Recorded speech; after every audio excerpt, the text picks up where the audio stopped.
No, no, please, this can't be happening. I didn't do anything wrong. Why me? Why now? Clang. The sickening sound of heavy metal echoed loudly.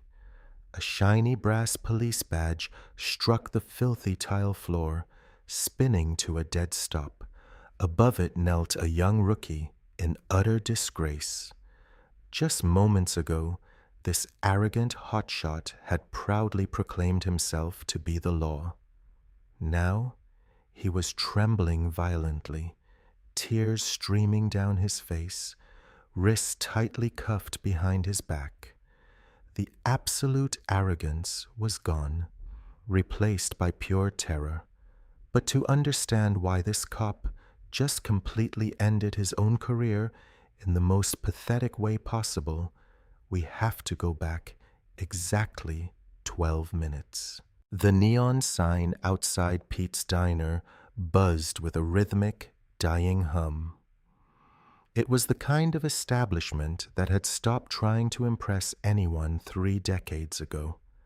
The linoleum floor was scuffed with the ghosts of a million work boots, and the air hung heavy with the permanent scent of stale grease, burnt filter coffee, and cheap industrial bleach. It wasn't a place for power lunches or important meetings. It was a purgatory for the exhausted, a pit stop for the invisible working class of the city. Rain lashed against the streaky window pane, distorting the headlights of passing cars into blurry streaks of yellow and red. Inside, the diner was quiet, save for the clatter of silverware and the low murmur of a country song playing from a jukebox that hadn't been updated since the early 2000s. In the corner booth, farthest from the door, but with a clear, unobstructed view of both the main entrance and the kitchen exit, sat John Vance. To the untrained eye, Vance was a nobody. He was just another tired face blending into the faded red vinyl of the booth. He wore a pair of meticulously ironed but visibly frayed khaki trousers and a heavy dark wool jacket that had seen its fair share of harsh winters. Underneath, a simple charcoal sweater clung to a frame that was deceptively lean. There were no flashy watches on his wrist, no expensive rings on his fingers, and absolutely nothing about him that screamed authority. He looked like a man who had spent his life clocking in, keeping his head down and taking orders. The graying stubble on his jaws and the deep weathered lines around his eyes suggested a lifetime of hard labor, perhaps a retired contractor or a mechanic taking a late lunch break. He was the picture of a man who possessed absolutely zero power in the world, but that was exactly how he wanted it. Vance was eating a dry turkey sandwich, chewing each bite with a slow, methodical rhythm. He wasn't rushing. He didn't have his face buried in a glowing smartphone screen like the rest of the patrons. Instead, his eyes, a sharp, piercing shade of slate gray, were in constant, subtle motion. He was scanning. It wasn't the nervous twitching of a paranoid man, but the calm, relaxed sweeps of a veteran predator resting in the tall grass. It was a habit forged over 30 years in the darkest, most unforgiving corners of law enforcement. Without moving his head, Vance tracked everything. He noted the slight limp of the waitress as she carried a tray of coffees. He registered the exact moment the line cook wiped his brow with a greasy rag. He calculated the distance between his booth and the heavy glass door at the front. He knew that the 2 men in the booth across from him were arguing about money, and he knew that the teenager by the counter was considering stealing a candy bar, but lacked the nerve. He absorbed the world around him with a quiet, terrifying efficiency. There was a profound stillness to the man. In a world full of people desperate to be noticed, desperate to assert whatever tiny fraction of dominance they could muster, Vance existed in a state of absolute quiet. His posture was perfectly erect, his spine straight, even as he sat in the worn-out booth. His hands moved with deliberate purpose, lifting his ceramic coffee mug, taking a sip of the bitter, lukewarm liquid, and setting it down silently on the exact center of the coaster. He didn't clink his fork against the plate. He didn't sigh or shift his weight unnecessarily. This kind of physical discipline wasn't born out of politeness.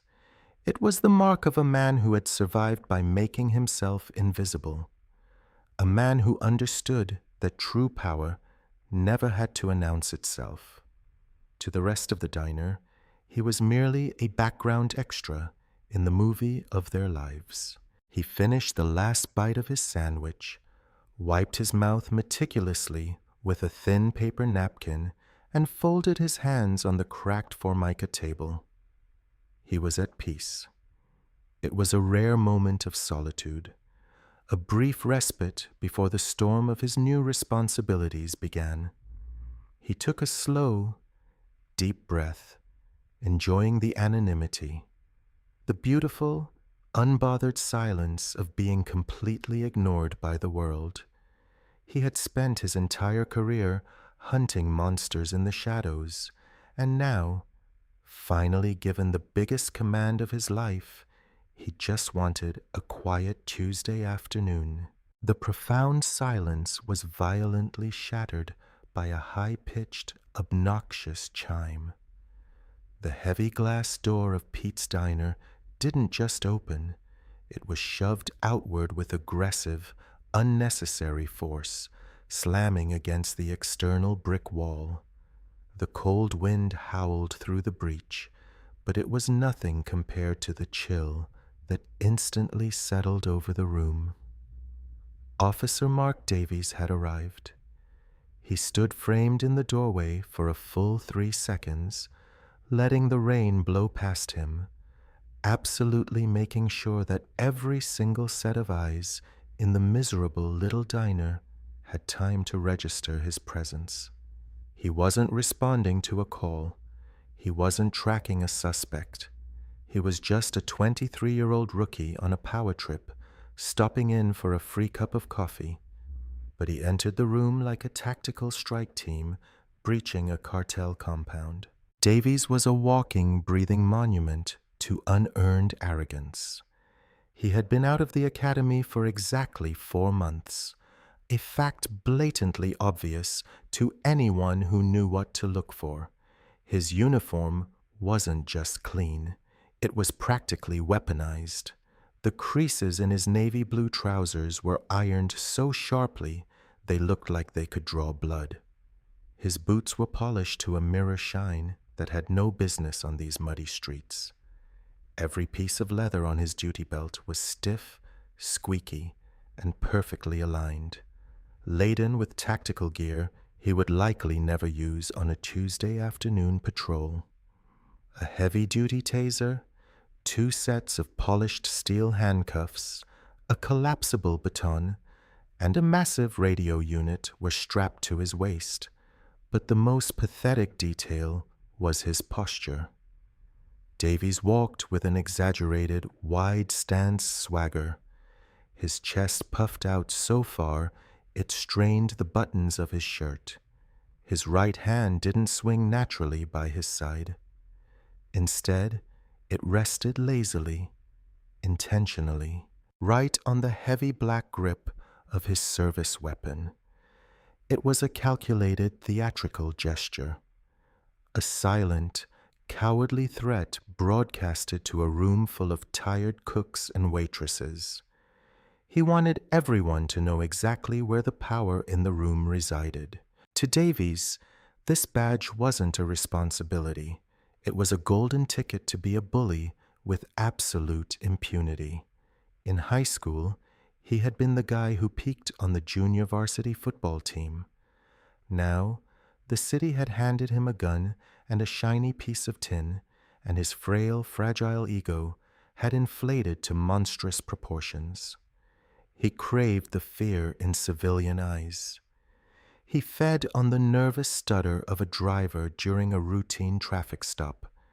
He lived for the moment people looked down at the floor when he walked by. As he stepped fully into the diner, letting the door swing shut violently behind him, his eyes immediately began to dart around the room. He was hunting. He wasn't hunting for crime. He was hunting for an audience. He wanted someone to grovel.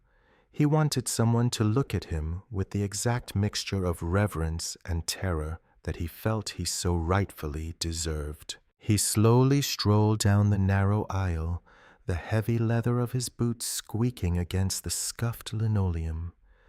The two men arguing in the nearby booth immediately went dead silent, awkwardly staring down at their cold hash browns.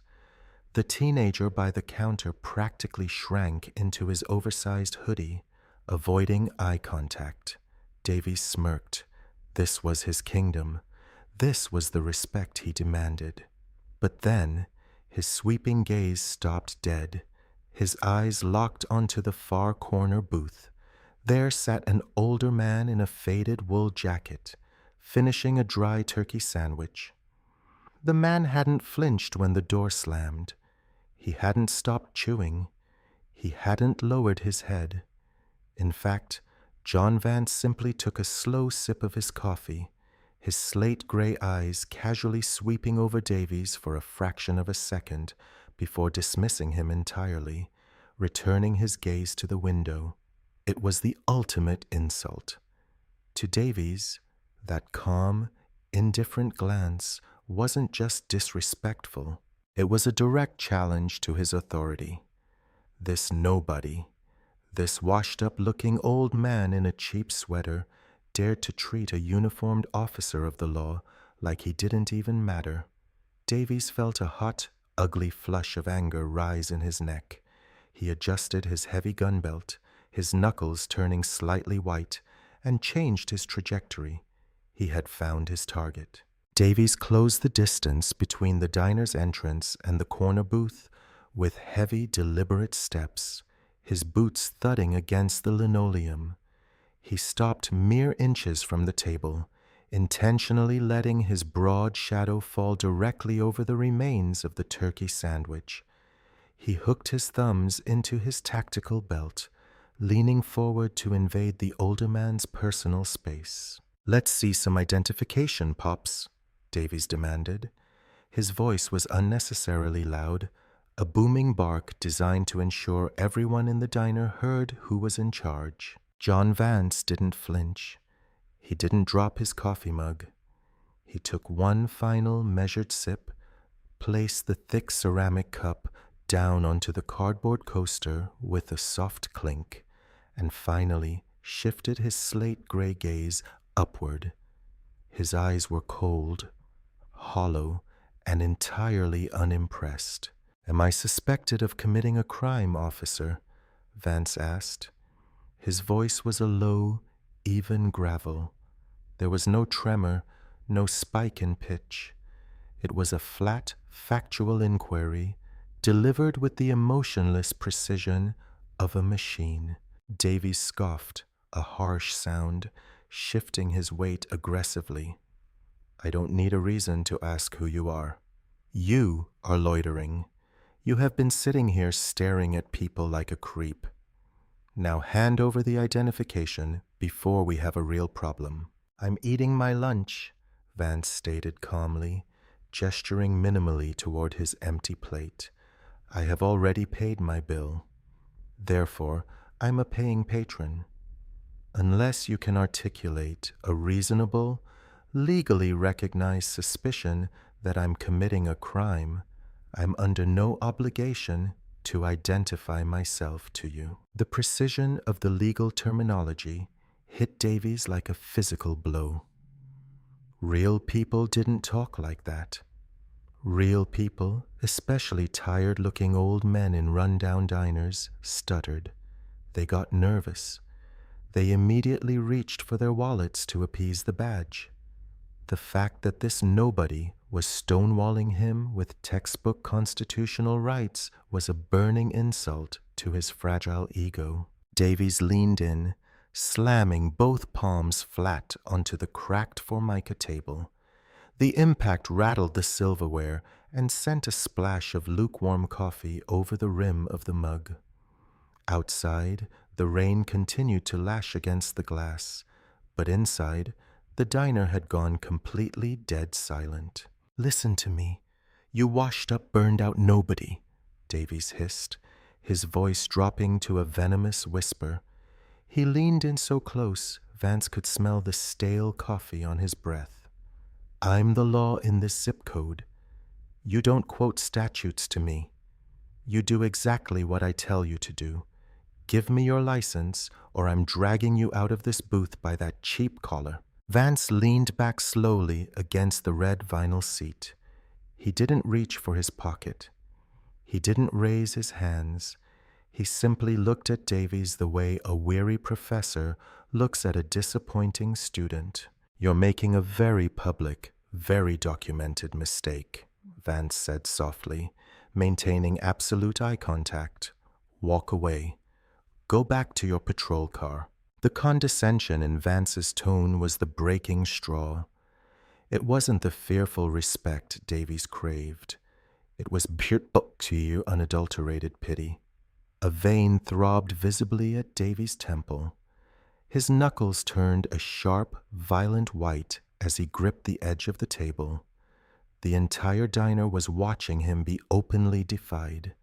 He needed to assert dominance, and he was completely willing to cross any ethical line to get it. "All right, buddy," Davies sneered, unhooking the heavy leather strap securing his baton. "You want to play the hard way.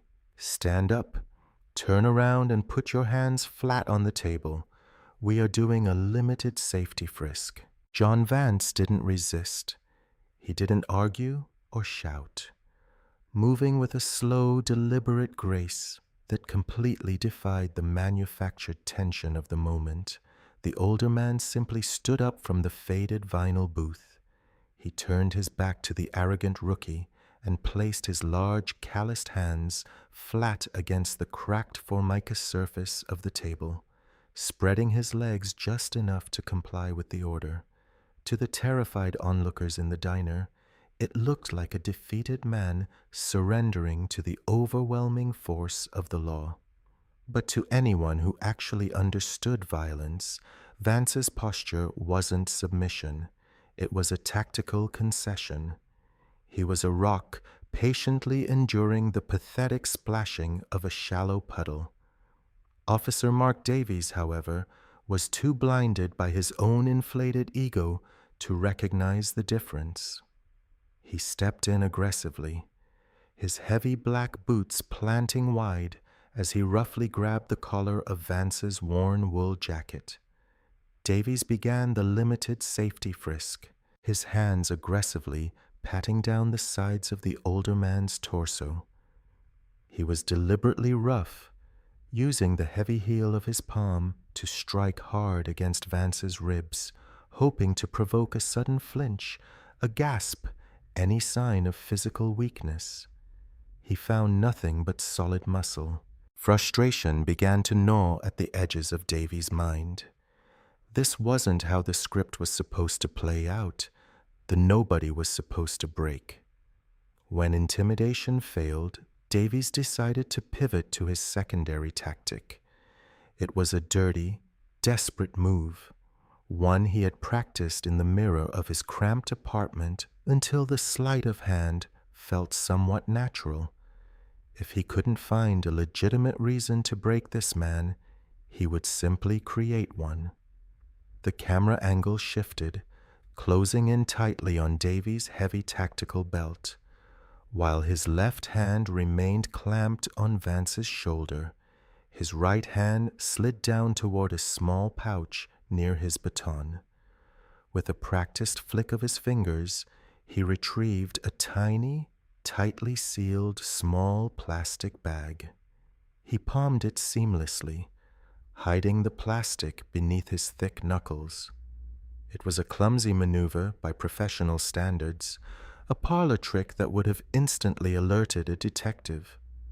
But here, inside a dimly lit diner, with an audience of terrified civilians, conditioned to blindly trust the uniform, it was more than enough to sell the illusion. Davies slid his hand into the deep right pocket of Vance's jacket.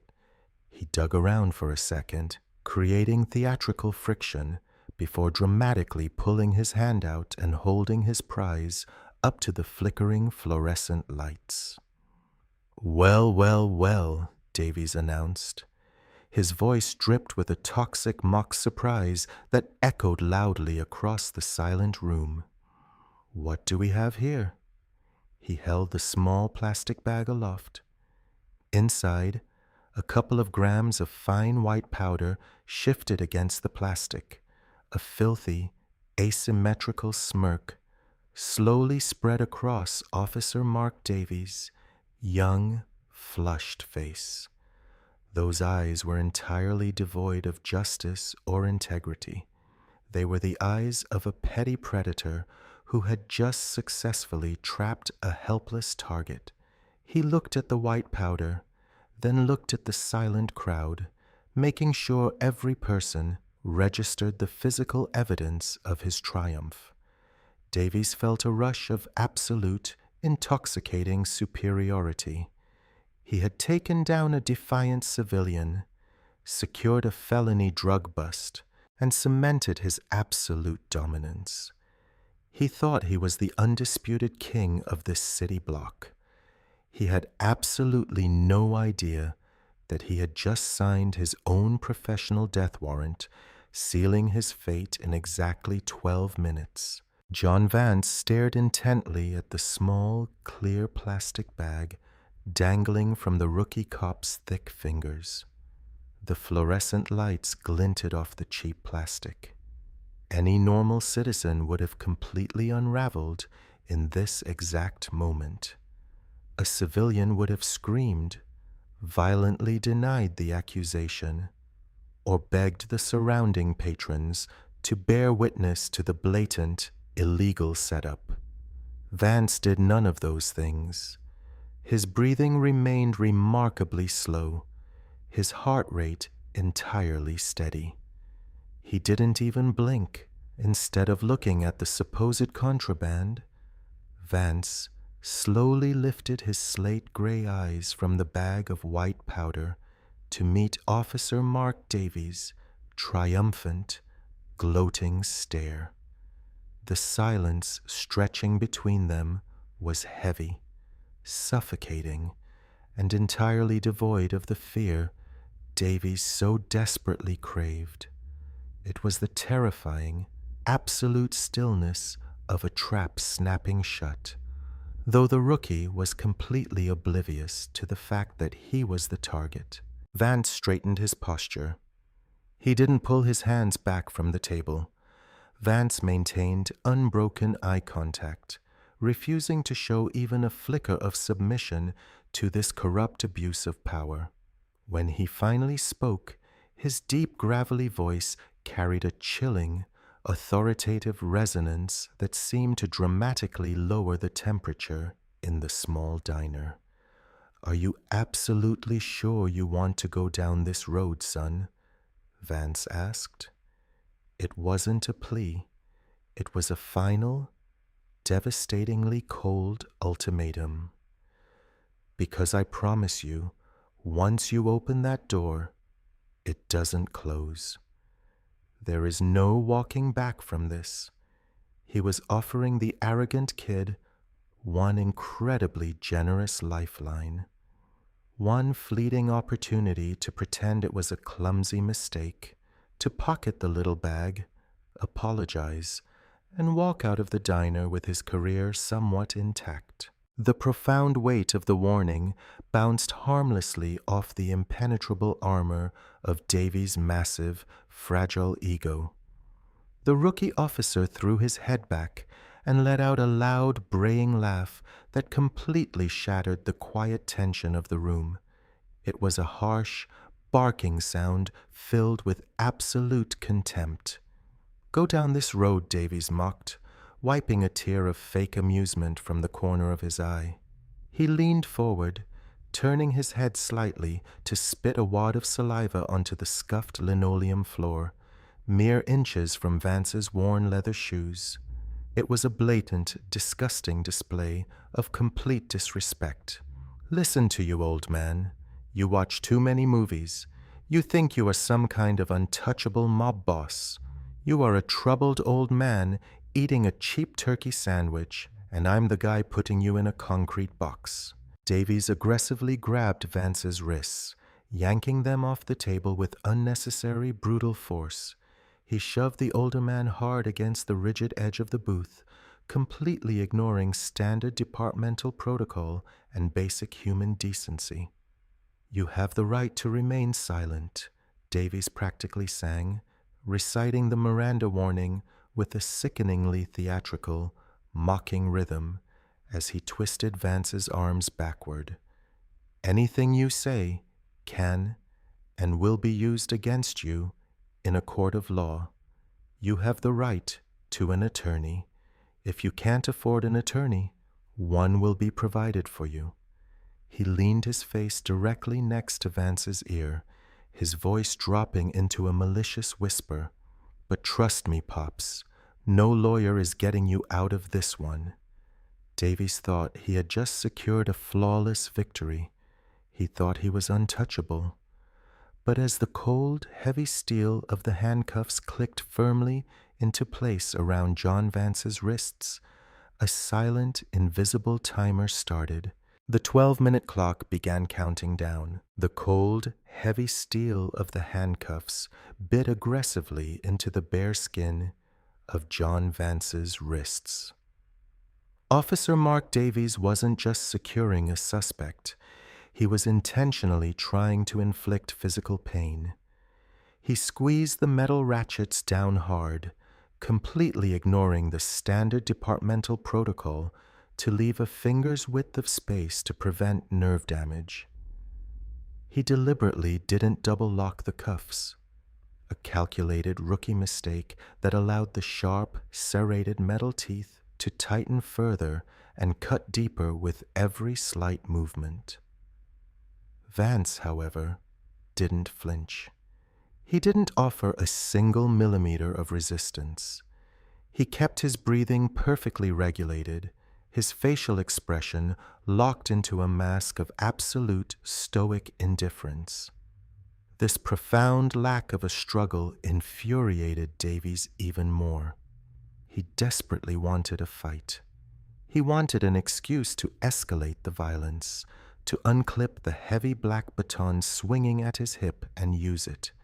Instead, he was forced to awkwardly shove a completely compliant, silent older man toward the exit of the diner. Davies grabbed a fistful of Vance's frayed wool jacket at the scruff of the neck, aggressively marching him out into the miserable, driving rain. The remaining patrons inside Pete's diner simply watched in stunned, terrified silence as the young cop paraded his prize out the door. The sudden, biting blast of freezing rain did nothing to cool the young officer's inflamed ego. If anything, the dramatic weather only fueled the cinematic fantasy playing out inside his head. Davies practically dragged Vance across the flooded asphalt of the parking lot, his heavy boots splashing through deep puddles, while Vance maintained a steady, dignified stride despite his restricted arms. They reached the black and white Ford Explorer police interceptor, idling aggressively near the curb. Davies didn't gently guide his suspect into the back seat like a professional. He grabbed the top of Vance's head and forcefully shoved him downward, slamming the older man's shoulder hard against the plastic doorframe before pushing him roughly onto the rigid, unyielding plastic bench of the cruiser's rear transport compartment. It was a completely unnecessary display of physical dominance, a desperate move by a weak man seen trying to feel strong. The heavy rear door slammed shut with a definitive hollow thud, trapping Vance inside the cramped cage that reeked of stale sweat, dried vomit, and cheap industrial disinfectant. Officer Davies marched confidently around the rear of the police cruiser, his chest still puffed out, the freezing rain slicking his perfectly styled hair. He slid into the driver's seat, the thick leather of his tactical duty belt squeaking loudly against the upholstery as he settled his weight. He slammed the door, finally isolated from the storm, and let out a long, shaky exhale. It wasn't an exhale of relief. It was the adrenaline-fueled breath of a petty predator that had just made a kill. He looked at himself in the rearview mirror, taking a moment to admire the sharp cut of his uniform, completely ignoring the silent, imposing figure sitting in the cage directly behind him. Davies reached up to the central console. He didn't just put the vehicle in drive and casually merge into the sparse afternoon traffic. He needed the world to look at him. He needed the entire city block to know that Officer Mark Davies had just taken a dangerous criminal off the streets. His fingers flicked a series of toggle switches on the overhead control panel. Instantly, the dark interior of the cruiser was bathed in the harsh, strobing flashes of the emergency light bar. Brilliant red and blue lights aggressively cut through the dreary gray afternoon, reflecting sharply off the wet pavement and the windows of the surrounding storefronts. But the visual spectacle wasn't nearly enough to satisfy the rookie's bottomless need for attention. His hand moved to the siren control module. There was absolutely no traffic blocking his path. There was no active threat, no fleeing suspect, no emergency dispatch requiring an expedited response.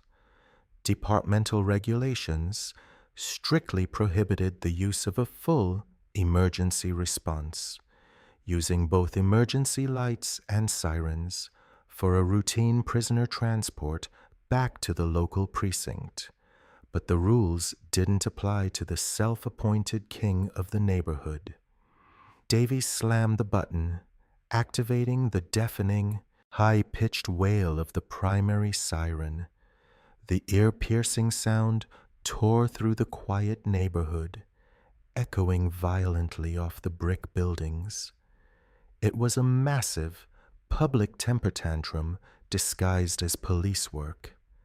Davies gripped the steering wheel tight, a filthy, self-satisfied grin plastered across his face, absolutely thrilled by his own perceived power, entirely unaware that the wailing siren above his head was actually sounding the death knell of his entire career. Davies snatched the radio microphone from the center console, his thumb pressing down on the transmit button. The squelch hissed loudly over the wailing siren. "Dispatch, this is Unit 4, Bravo 12. Be advised, I have a prisoner in custody, en route to the precinct." The dispatcher's voice crackled back, bored and professional. "Copy. Unit 4, Bravo 12. Reason for transport?"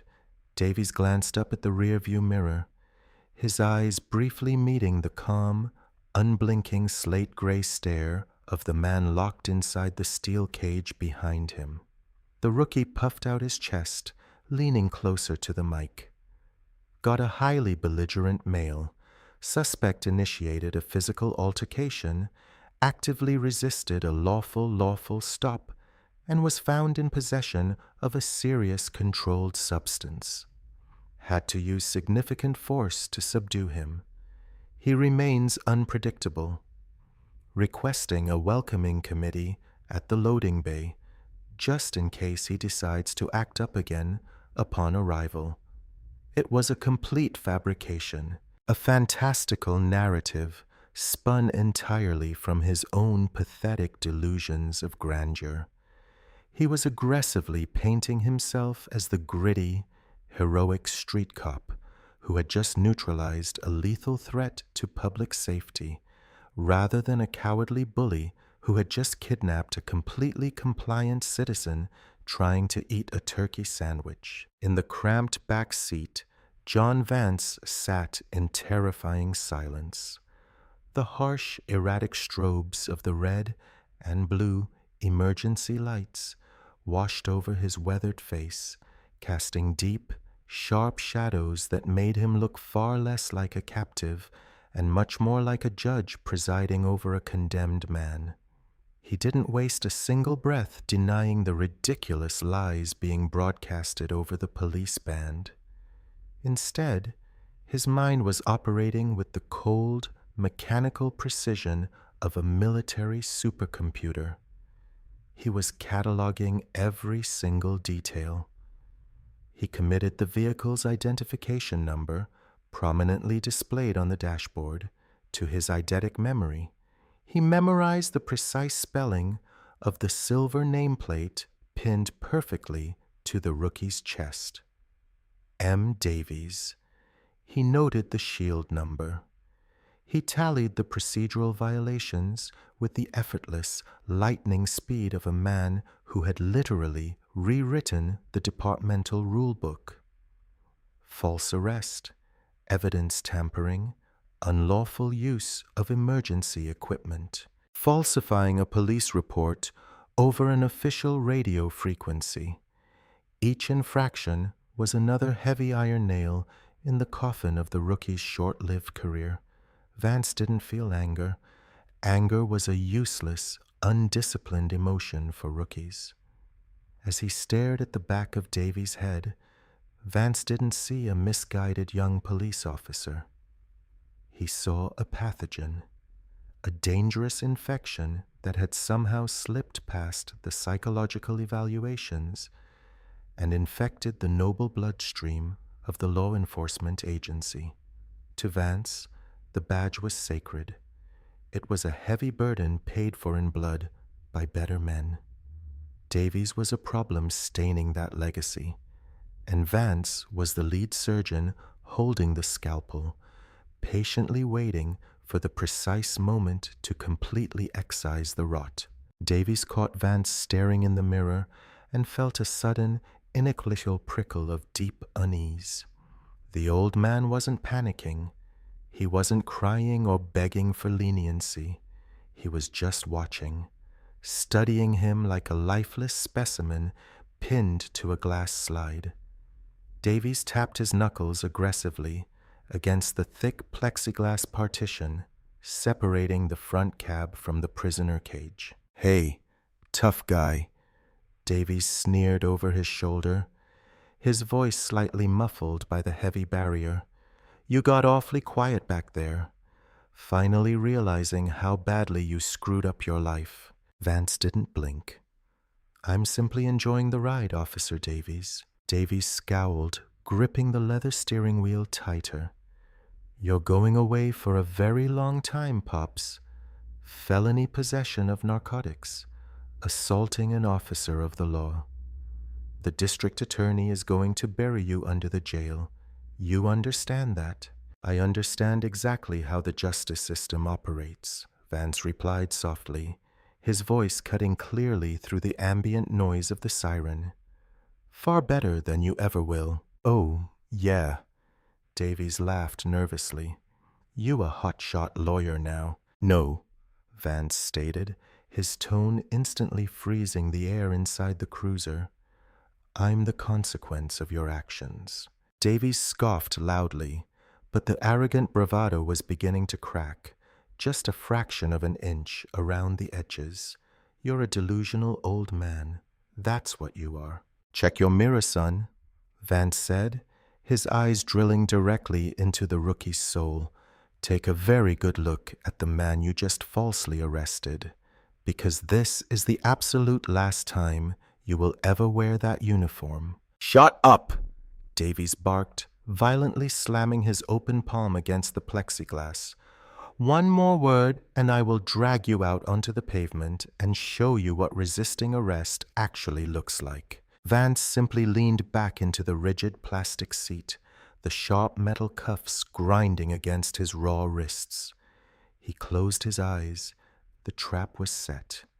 The pathogen had completely exposed itself. Now, it was just a matter of watching the clock tick down to 0. The heavy Ford Explorer jerked to a violent halt in the precinct's rear sallyport, the tires squealing unnecessarily against the damp concrete. Officer Mark Davies killed the siren, but left the strobing emergency lights painting the brick walls in frantic flashes of red and blue, ensuring his arrival was as theatrical as possible. He threw open the driver's side door and marched around to the back, yanking the rear door open with a dramatic flourish. He grabbed John Vance by the bicep, hauling the older man out into the harsh, flickering glare of the security halogens. Vance stepped out smoothly, his balance perfect despite his hands being securely shackled behind his back. He didn't stumble. He didn't blink at the sudden change in lighting. He simply stood tall, allowing the arrogant rookie to shove him toward the heavy steel double doors, leading into the bustling precinct lobby. For Davies, walking through those doors wasn't just a standard prisoner transfer, it was a victory parade. He pushed the doors wide open, stepping into the chaotic symphony of ringing telephones, clacking keyboards, and overlapping radio chatter. He shoved Vance forward, intentionally parading him down the exact center of the main corridor. Davies puffed out his chest, his boots stomping heavily against the scuffed linoleum, projecting an aura of completely unearned triumph. He wanted every single eye in the room to turn and witness his grand achievement. "Make way! Make way!" Davies announced loudly, his voice booming over the ambient noise of the busy station. "Got a live one here. Felony possession and assaulting an officer." He threw a smug, self-satisfied grin toward a group of younger patrolmen gathered near the coffee machine. Thought he could fight the badge. Found out the hard way he was wrong. A few rookies chuckled, offering Davies brief nods of solidarity, blindly buying into the fabricated narrative of the heroic street cop taking out the trash. Vance, however, remained entirely unaffected by the circus unfolding around him. As he was paraded through the fluorescent-lit bullpen, his slate-gray eyes weren't cast downward in shame. They were locked in a constant, methodical sweep of the room. He wasn't looking at the officers as a captive looks at his captors. He was looking at them the way a commanding general inspects a highly undisciplined battalion. He noted the desk sergeant sleeping with a newspaper over his face.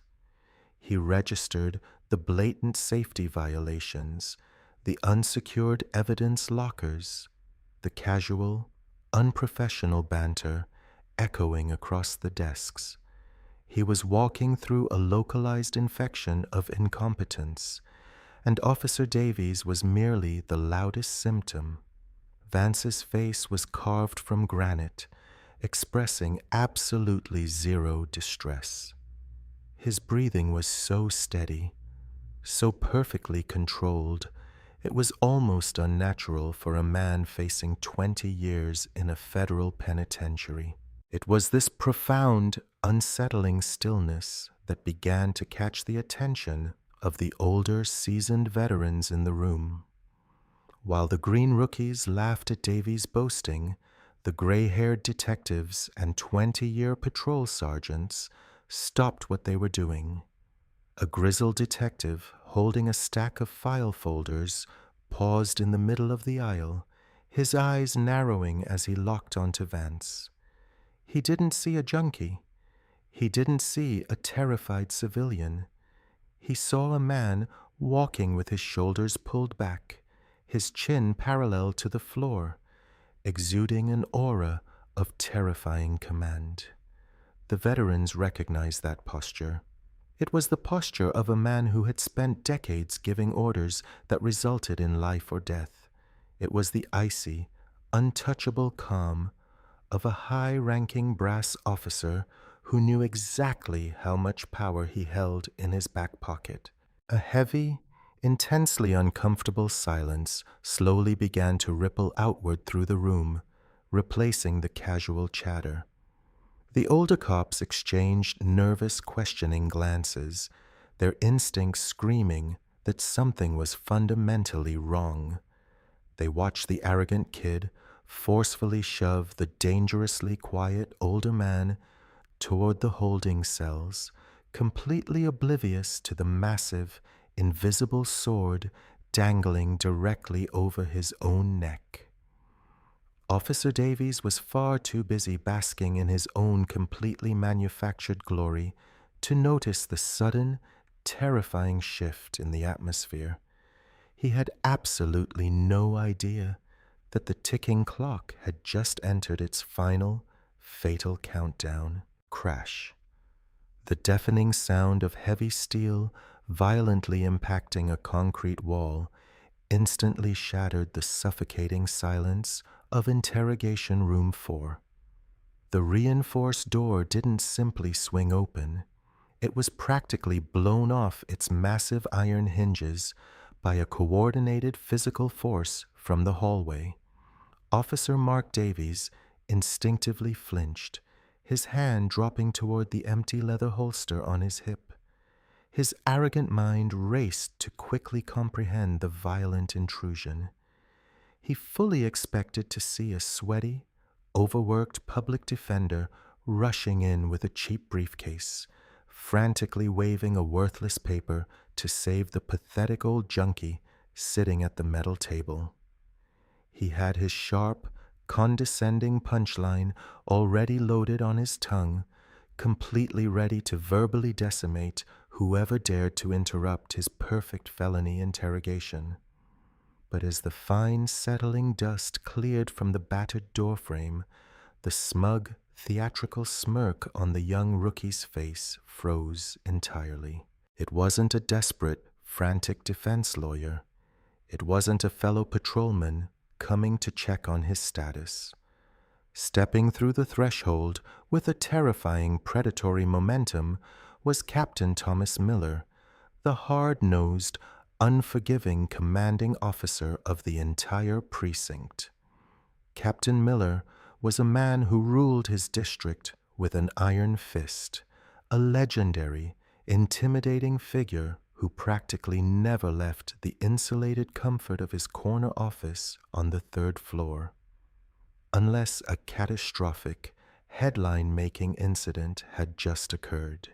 His face was a hardened mask of deep, furious crimson, a visible storm of absolute rage practically radiating off his rigid, aggressive posture. But the precinct captain wasn't alone. Flanking him seamlessly, moving with the terrifying synchronized precision of an elite military strike team, were 3 men completely clad in immaculate, razor-sharp black suits. They wore no shiny badges on their lapels, no distinct uniform patches on their shoulders, and carried no outwardly visible weapons. They absolutely didn't need to. Every single veteran cop operating in this city knew exactly who these silent phantoms were. They were the dreaded, highly feared executive agents from the Internal Affairs Bureau, the top investigators of the department's food chain, the silent investigators who specialized exclusively in hunting corrupt cops, stripping them of their golden shields, and systematically ending decades of service with the merciless, quiet stroke of a black fountain pen. While the sheer force of the entrance caused the heavy metal table to rattle loudly against the floor, the man handcuffed in the rigid steel chair remained completely undisturbed. John Vance didn't flinch, didn't turn his head, and didn't blink. He simply sat there, his slate-gray eyes watching the inevitable consequences finally arriving to restore absolute order. Yet, trapped deep within the absolute depths of his own bottomless narcissism, Officer Mark Davies completely misread the immense gravity of the catastrophic situation unfolding directly in front of his eyes. His incredibly fragile ego instantly overwrote his basic survival instincts. As the four incredibly imposing men flooded into the cramped, dimly lit concrete box, Davies released his defensive grip on his service belt and stood up to his full, exaggerated height. He violently squared his shoulders back, thrusting his chest out as far as the tight buttons of his tailored uniform shirt would physically allow. A bright, blindingly arrogant smile stretched widely across his flushed face. In his deeply delusional, distorted reality, the furious precinct commander hadn't come down here to stop a horrific crime. He had come down personally, flanked by the department's elite brass, to immediately congratulate the smartest, most proactive rookie on the active roster. Davies was entirely convinced that his fabricated, dramatic story, broadcasted over the main police radio, had been so incredibly impressive that it warranted an immediate, highly public, on-the-spot commendation. He eagerly cleared his throat, ready to humbly accept his glorious, unearned praise, stepping straight into his absolute destruction. Officer Mark Davies held his breath, his chest fully expanded, holding on to that blinding, arrogant smile. He waited for the gruff voice of Captain Miller to commend him. He waited for the validation that he so desperately craved. But Captain Miller didn't speak to him. In fact, the commanding officer didn't even look at him. As Davies stood there, practically vibrating with eager anticipation, Captain Miller's furious eyes tracked completely past the rookie, treating him with the exact same level of regard one might give a discarded, burned-out nobody on the sidewalk. Davies opened his mouth to speak, to proudly announce his fabricated felony arrest, but the words died in his throat. Captain Miller marched right past him. The displacement of air from the commander's swift, aggressive movement ruffled the pristine fabric of Davies' uniform shirt. It was a total, humiliating dismissal. The heavy, rhythmic thud of the captain's polished leather shoes echoed violently against the bare concrete walls of the interrogation room. Behind him, the three sharply dressed internal affairs agents fanned out with terrifying, practiced efficiency. They didn't look at the man in the chair, their cold, predatory eyes locked entirely onto Davies. They analyzed his posture, his proximity to his discarded duty belt, and the microscopic twitches of his hands, silently daring the rookie to make a sudden move. Captain Miller stopped exactly 2 feet in front of the battered metal table. The furious crimson color that had painted the commander's face just moments ago instantly vanished, replaced by a mask of unwavering professional reverence. The entire room seemed to hold its collective breath. Captain Miller, a man renowned throughout the city for his uncompromising authority, a man who routinely made hardened detectives tremble with a single glare, suddenly snapped his posture into perfect, rigid alignment. He brought his heavy leather heels together. The sound was a sharp, piercing crack that echoed like a gunshot in the confined space. With military precision, the precinct commander raised his right hand, the edge of his palm resting crisply against the brim of his uniform cap, executing a flawless, deeply respectful salute directed entirely at the silent man shackled to the steel chair. "Welcome to the precinct, Director Vance," Captain Miller stated. His voice didn't carry its usual booming, abrasive edge. It was lowered, measured and layered with an unmistakable tone of absolute deference. "I deeply apologize for this horrific inconvenience, sir." The air inside the interrogation room instantly froze. The temperature seemed to plummet by 20 degrees in a single heartbeat. The silence that followed the captain's words wasn't just quiet. It was a heavy, suffocating vacuum that crushed the remaining oxygen out of the space. For Officer Mark Davies, the universe abruptly stopped spinning. The blinding, arrogant smile that had been plastered across his flushed face slowly began to melt away, replaced by a contorted mask of raw horror. The blood drained from his cheeks with terrifying speed, leaving his skin the sickly, translucent color of wet ash.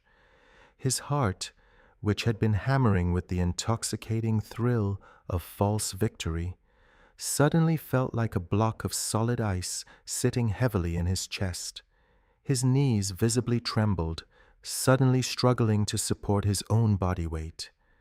He reached out blindly, his fingers desperately grabbing the cold, rigid edge of the metal interrogation table just to keep himself upright. His knuckles turned stark, violent white under the immense pressure of his grip. "Direct to Vance." The words echoed mercilessly inside his short-circuiting brain. The new, highly classified director of the Internal Affairs Bureau, the supreme authority brought in to entirely dismantle department corruption. Davies stared at the man sitting in the chair, the man he had unlawfully detained, the man he had physically assaulted, the man he had just planted a bag of illegal narcotics on. Davies felt a sickening wave of absolute nausea wash over him as the terrifying reality finally set in. He hadn't caught a nobody. He had caught the wrong man, and the door to the consequences had just swung wide open. John Vance didn't wait for Captain Miller to manually unlock the cuffs. With a fluid, practiced motion, completely unseen by the panicked rookie, Vance manipulated a tiny, concealed, universal key he kept hidden in the thick seam of his wool jacket. A sharp double click echoed through the silent room, and the heavy steel ratchets instantly sprang open. Vance pulled his hands free from the painful restraints, slowly bringing his arms forward. He didn't rub his wrists in pain or complain about the deep red indentations left by the serrated metal. He simply adjusted the slightly frayed cuffs of his charcoal sweater, exuding an aura of terrifying control. He then stood up. He didn't rush. He didn't shout.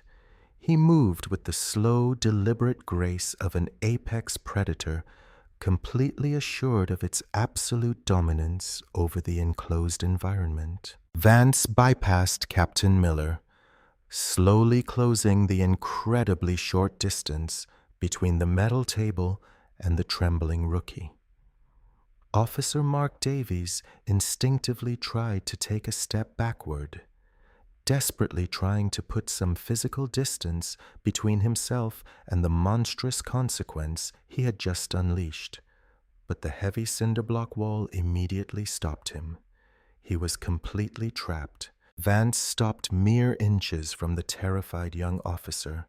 He looked down, his slate-gray eyes boring directly into Davies' wide, panic-stricken pupils.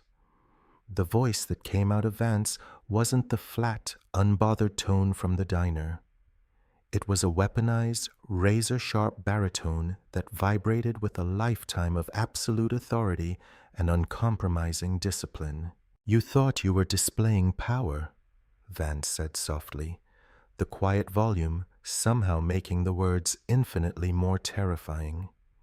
"You thought this heavy belt and that shiny piece of tin gave you the divine right to harass, to intimidate, and to manufacture felonies against anyone who dared to not immediately cower before your fragile ego." Davies opened his mouth, desperately trying to formulate an apology, an excuse, a frantic plea for his career, but no sound came out. His vocal cords were completely paralyzed by raw terror. "You are fundamentally mistaken, son," Vance continued, his tone turning ice cold. "The badge doesn't grant you power. The badge grants you an immense, sacred responsibility. A responsibility to protect the vulnerable, to uphold the law with absolute integrity, and to serve this city with unwavering honor." Vance leaned in closer, his voice dropping to a devastating whisper. "And you, Officer Davies, have tragically demonstrated that you possess absolutely neither." Vance didn't look back at the internal affairs agents. He simply raised his right hand and snapped his fingers once. The sound cracked like a whip in the silent room. "Disarm him. Strip the badge." The three men in black suits moved instantly. There was no hesitation, no procedural debate. They descended upon the paralyzed rookie with terrifying efficiency. One agent aggressively grabbed Davies' right arm, securing the young man against the wall. A second agent reached for the heavy tactical belt, rapidly unbuckling the thick leather strap. The loaded service weapon, the taser, the baton, all the heavy instruments of unearned power were unceremoniously stripped away and tossed onto the metal table, clattering loudly against the steel. The third agent stepped directly in front of Davies. He didn't gently unpin the shiny silver badge from the young man's chest. He violently grabbed the polished metal shield and ripped it outward, tearing the thick fabric of the meticulously ironed uniform shirt in the process. Clang! The sickening sound of heavy metal echoed loudly. The shiny brass police badge struck the filthy tile floor, spinning to a dead stop. Officer Mark Davies slowly sank to his knees, completely stripped of his armor, his dignity, and his entirely fabricated power. Vance didn't pause to allow the shattered rookie even a single moment to process his devastating downfall. The meticulously planned surgical extraction of the corrupt officer had only just begun. Vance turned his commanding slate-gray eyes away from the kneeling, trembling figure on the floor and looked directly at the senior internal affairs agent standing nearby. The air in the interrogation room was still charged with electric, terrifying tension.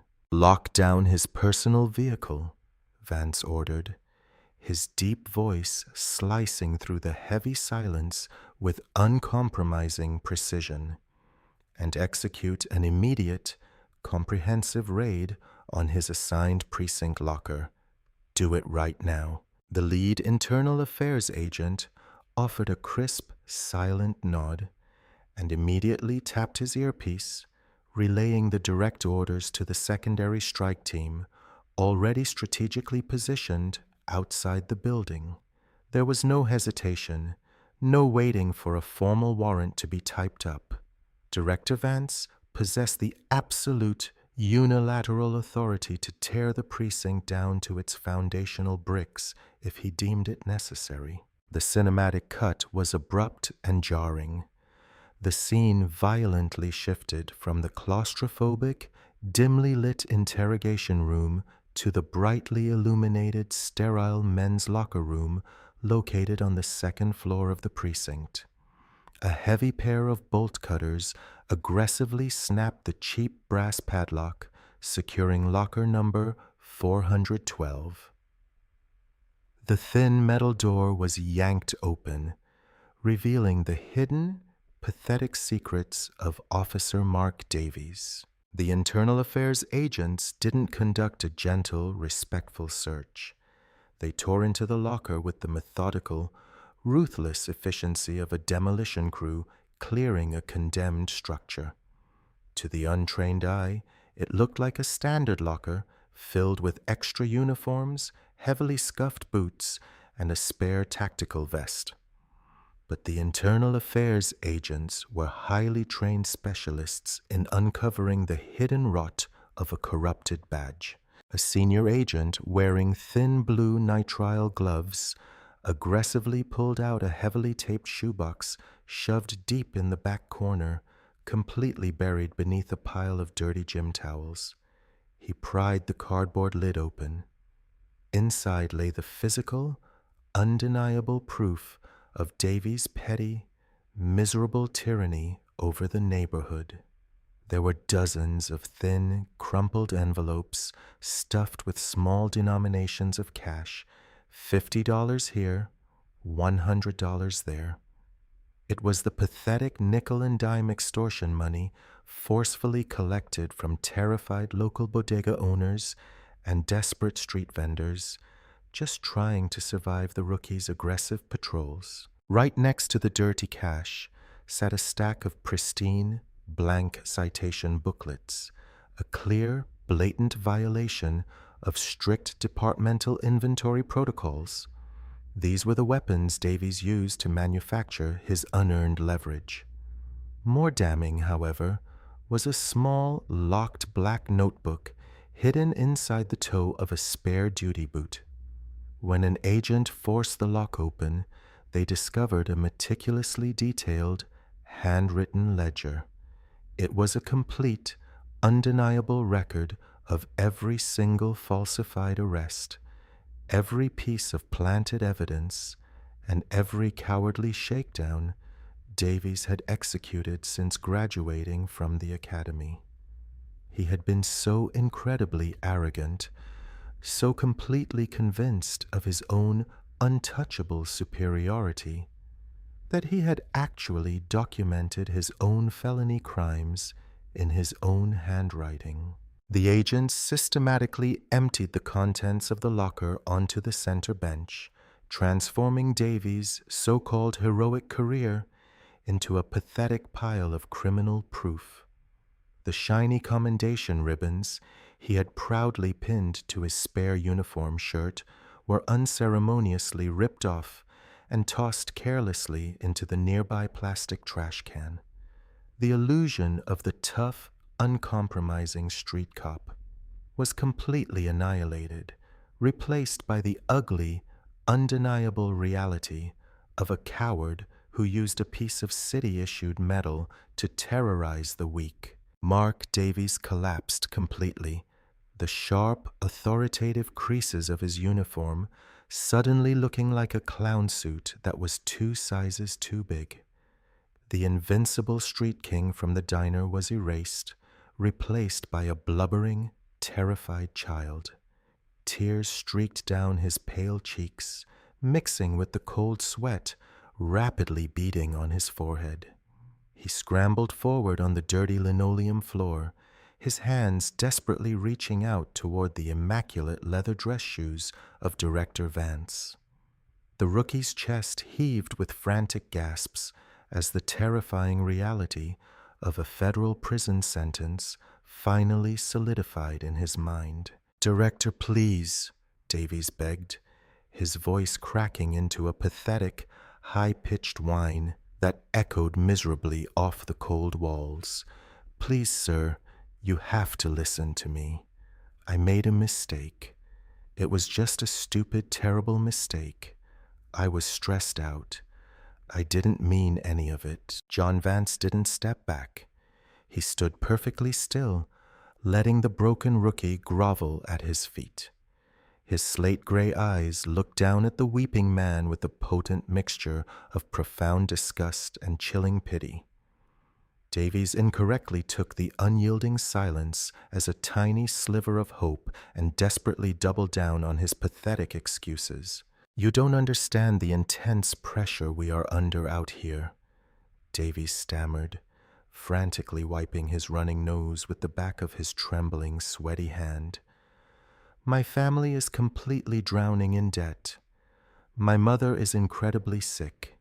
She has medical bills piling up every single week, and the bank is actively threatening to foreclose on her house. I was just trying to show the captain that I could close major cases. I was just trying to be a proactive cop so I could earn a promotion and support my family. Please, Director Vance, I'm begging you.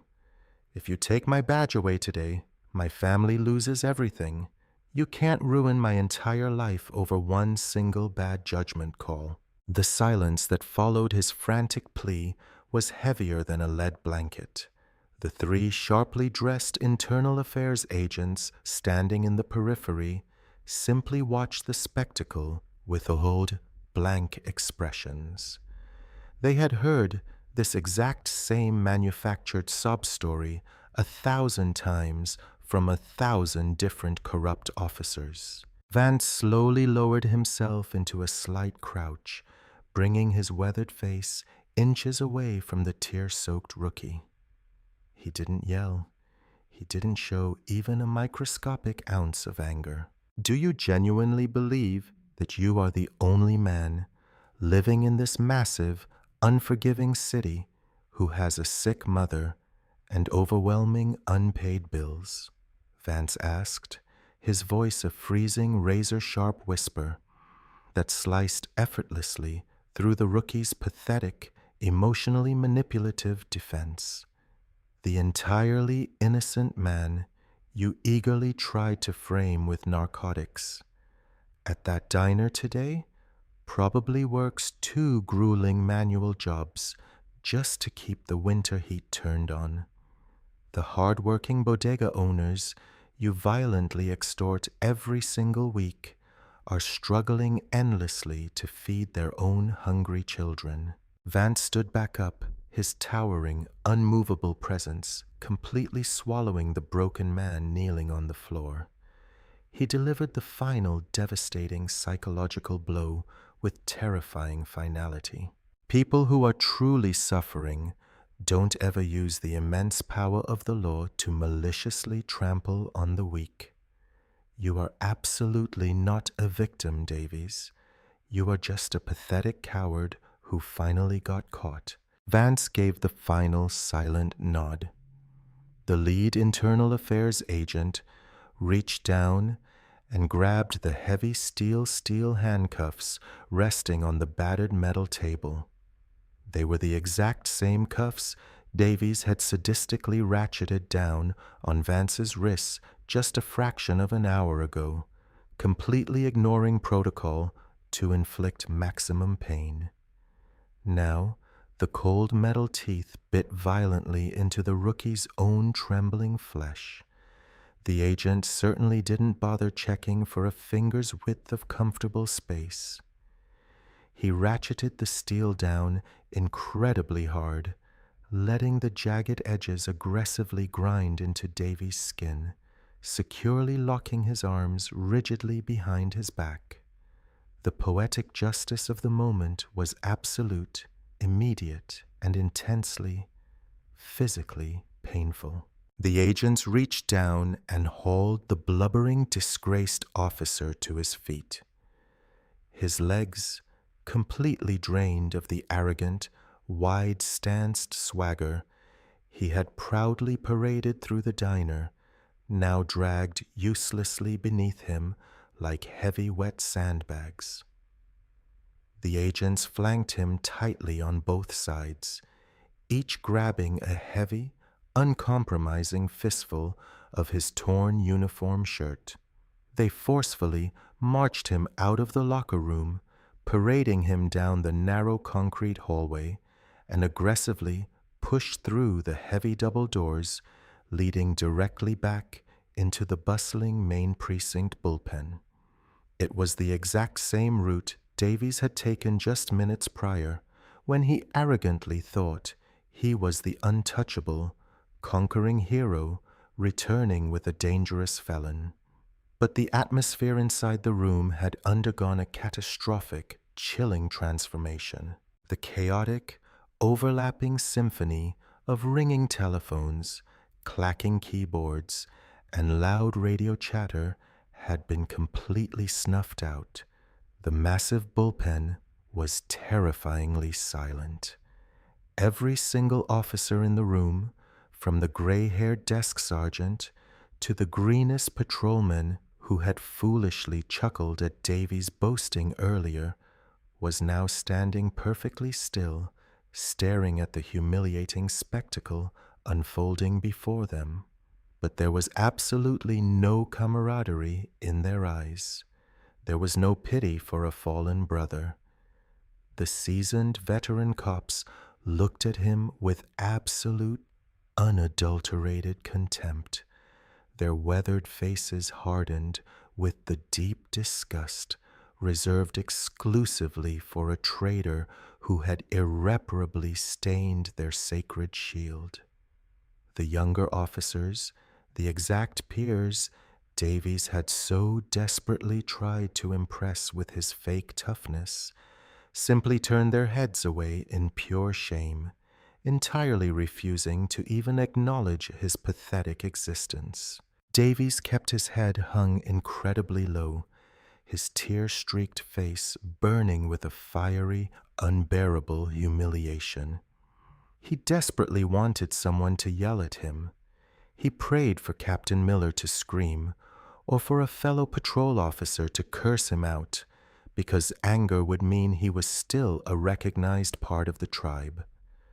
But the absolute, deafening silence of the massive room was infinitely worse than any verbal abuse he could ever endure. It was the heavy, suffocating sound of total, permanent excommunication. He was no longer a police officer.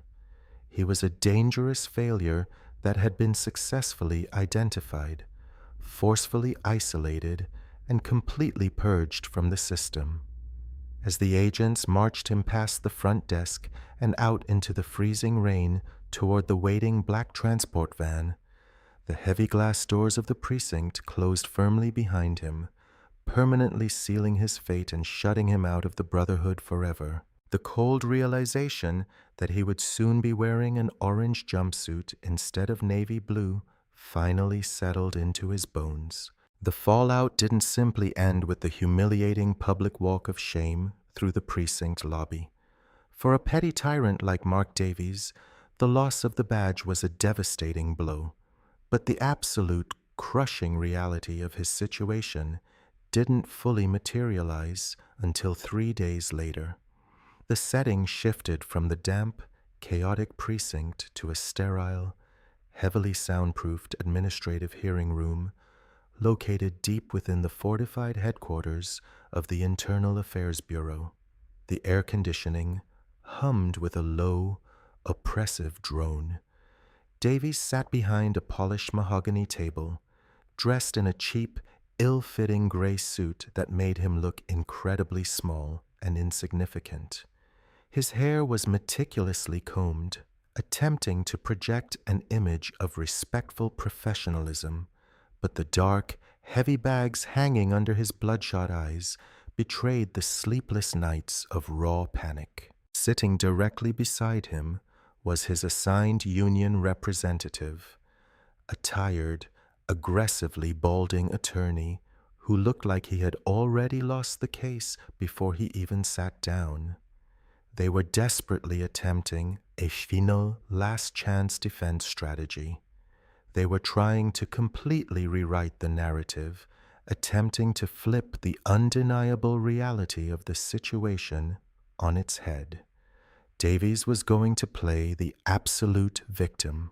Across the heavy wooden table sat Director John Vance. He was no longer wearing the faded wool jacket and cheap khaki trousers from the diner. Vance was dressed in an immaculately tailored dark navy blue suit. He looked incredibly sharp, incredibly powerful, and utterly devoid of mercy. 2 senior administrative judges sat flanking Vance, their expressions completely unreadable behind thick, horn-rimmed glasses. Davies took a shaky, nervous breath and leaned into the small microphone positioned in front of him. He forced his voice to sound incredibly sincere, trying to muster a tone of deep, wounded betrayal. "Members of the board," Davies began, his voice trembling just enough to sound authentic. "I'm sitting here today Because I was targeted. I was a proactive, dedicated young officer trying to keep our city streets safe. Yes, my methods at Pete's Diner might have been slightly aggressive, but they were born out of a profound passion for the law. Director Vance intentionally disguised himself to entrap a junior officer. He deliberately provoked a confrontation to manufacture a high-profile disciplinary incident to justify his new position. The narcotics found at the scene were absolutely part of his elaborate setup to ruin my career. It was a bold, incredibly desperate lie delivered with the frantic, sweaty energy of a cornered rat. Davy's union lawyer nodded solemnly along with the fabricated story, trying to project a unified front. They were banking heavily on the fact that the diner was a notorious blind spot, an incredibly cheap, run-down establishment that couldn't possibly afford an integrated security system. They firmly believed it was simply Davy's sworn word against Vance's. Vance didn't interrupt the pathetic, rambling monologue. He sat perfectly still, listening to the desperate lies with the cold, detached fascination of a scientist observing a dying insect struggling in a jar. When Davies finally finished his prepared statement, he slumped back into his leather chair, a small, hopeful gleam returning to his bloodshot eyes. He thought, just for a brief, delusional second, that he might have actually created enough reasonable doubt to save himself from a lengthy prison sentence. Vance slowly unclasped his hands and leaned forward, resting his forearms on the polished mahogany. He didn't raise his voice. He simply pressed a single button on a small, discreet remote control resting on the table. "Tell me you are entirely finished, Mr. Davies," Vance said, deliberately stripping the young man of his formal rank. The title officer was gone forever. "I have spoken my absolute truth, Director," Davies replied, attempting to sound incredibly brave and defiant. "Fascinating," Vance murmured, his slate-gray eyes locking onto the terrified young man. "Because your version of the absolute truth seems to heavily conflict with reality." Director Vance didn't raise his voice. He simply pressed a single button on the remote resting on the table. Behind the administrative judges, a massive 90-inch monitor hummed to life, illuminating the dim room with a stark, blinding clarity. Davies squinted at the screen, his confused brain struggling to process the image. It was Pete's Diner, but it wasn't the grainy, pixelated, black and white security footage standard for a rundown, greasy spoon. This video was streaming in pristine, ultra-high definition. Every scuff mark on the linoleum, every speck of dust dancing in the air was captured with cinematic perfection. You assumed Pete's Diner was a technological blind spot. Vance's voice echoed through the room, cold and methodical.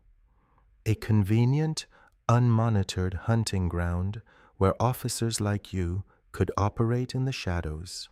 What you didn't know, Mr. Davies, is that Internal Affairs covertly funded a complete, state-of-the-art surveillance overhaul for that specific establishment precisely 3 weeks ago. We knew the rot existed there. We simply needed a rat to take the bait. On the massive screen, the entire fabricated arrest played out in agonizing detail. The high-definition camera captured Davies aggressively, slamming his hands on the table. But the true masterpiece of the footage came during the illegal, limited safety frisk. The camera angle was flawlessly positioned, looking straight down at the rookie's tactical belt.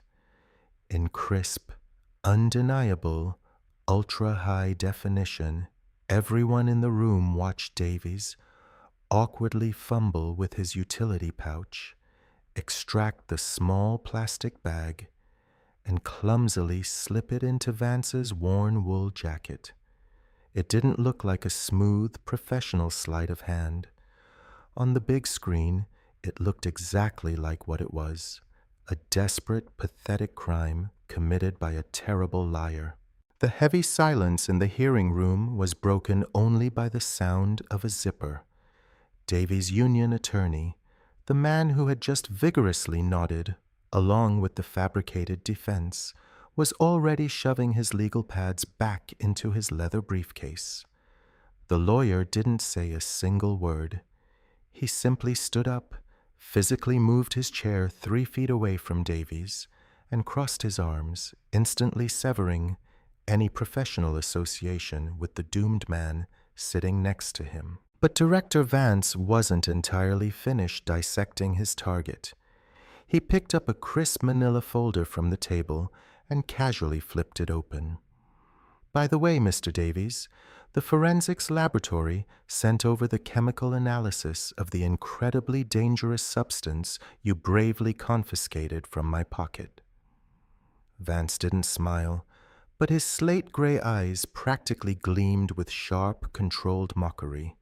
It was powdered sugar, stolen from the diner's own supply room, I presume. You didn't just plant evidence, you completely manufactured a controlled substance charge out of baking supplies, thereby adding felony falsification of official government records to your rapidly expanding criminal portfolio. Davies was violently trembling now. His mouth opened and closed like a suffocating fish, desperately trying to find oxygen in a room that had none left to give. He looked wildly at the administrative judges, then at his abandoning lawyer, realizing the horrifying truth. The departmental hearing was merely a polite formality. The internal investigation was just the opening act. Vance slowly stood up, buttoning his suit jacket with an air of terrifying finality. He looked down at the shattered, weeping shell of a man who used to call himself the law. Your union lawyer can't possibly save you, son. Vance delivered the final devastating punchline, his baritone voice echoing with the full, uncompromising weight of justice. The precinct captain can't save you, and this internal review board is absolutely no longer handling your ultimate termination. We forwarded the unedited video, your handwritten extortion ledger, and your completely falsified arrest reports directly to the Department of Justice. Vance paused, letting the absolute terror sink deep into Davy's bones. The Federal Bureau of Investigation has officially taken over your case file. You're currently being indicted on multiple federal charges, primarily the severe deprivation of civil rights under color of law. That's not a slap on the wrist, Mr. Davies. That's a serious federal prison sentence. Officer Mark Davies completely collapsed forward, his forehead slamming violently against the polished mahogany table. A loud, guttural sob ripped from his throat, echoing pathetically through the sterile administrative room. There were no more elaborate lies to spin. There were no more helpless victims to bully. The badge was gone, his freedom was completely forfeited, and the heavy jaws shut forever. This story is more than just a tale of instant karma. It is a quiet reminder that power in any form is never meant to make someone feel bigger by making another person feel small. A badge, a title, a job position, a family role, or even a simple advantage in a difficult moment, all of it becomes meaningful only when it is used with care. We have all seen people forget that. Someone gets a little authority, and suddenly they start speaking louder, pushing harder, and treating kindness like weakness. But real strength doesn't need a performance. It doesn't need fear. It doesn't need everyone in the room to lower their eyes. Real strength is steady. It listens. It protects. It knows the difference between confidence and cruelty. John Vance's greatest power was not his rank. It was his self-control. He didn't have to shout to be heard. He didn't have to prove who he was to a man who refused to see him clearly. He stayed calm, watched carefully, and allowed the truth to step into the light. That kind of patience is rare, and it teaches us something important. Sometimes the strongest response is not a louder voice, but a clearer heart and a steady mind. Mark Davies also leaves a lesson behind, even through his downfall. Every choice has a direction. Small acts of arrogance become habits. Small lies become bigger lies. And when a person keeps choosing ego over integrity, sooner or later, those choices build a road they cannot walk back from. Accountability may feel painful, but it is also what keeps harm from spreading. It reminds us that responsibility is not a punishment. It is part of living with honor. In everyday life, most of us will never stand in a room like that, but we will all face moments where our character is tested.